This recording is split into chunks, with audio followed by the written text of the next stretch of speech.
Shazam. Director David F. Sandberg has asked fans to wait and see a trailer before they judge the film. The DC Films universe may have gotten off to something of a rocky start, but one thing has to be admitted: Warner Brothers is willing to take a risk. Perhaps the most unusual superhero project on their slate is Shazam, a film that stars Asher Angel and Zachary Levi as young Billy Batson and his alter ego, Shazam. It's the story of a teenager who can invoke a magic word and transform into a superhuman powerhouse. Although the character has his fans, director Sandberg has found himself fielding a lot of criticism. He's taken to Twitter to warn fans against assuming what the film will be like with such little information to go on so early in the process. Sandberg's tweet was in response to a claim that the movie would be inspired by DC's New 52 version of the character. A critical fan had gone so far as to suggest people steer clear of this movie till the DCEU gets a reboot.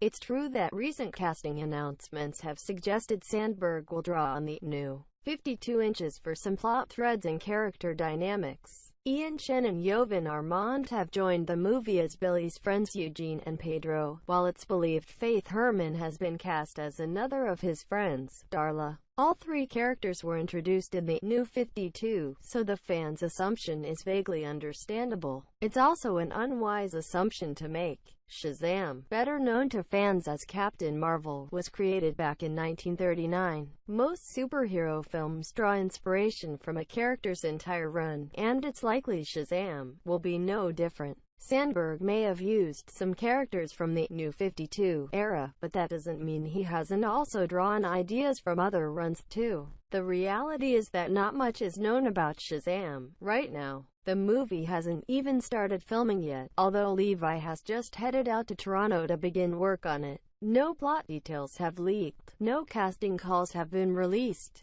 and previous DC films haven't contained any teasers or setup for the film. It's far too soon to judge this movie, let alone to believe fans know what comics have inspired it. In a further tweet, Sandberg suggested we should really wait before we judge this movie. Sometimes, he noted, I'll even wait for a trailer of some sort if I really want to go crazy. The DC Films universe has had a troubled past so far, but nobody in Warner Brothers actually wants to make what Sandberg calls the worst ever. Shazam has been given the green light because the studio genuinely believe this superhero, whose comics were once more popular than Superman's, can shine on the big screen. It's far too early to say whether or not they're right, and fans would be wise to reserve judgment.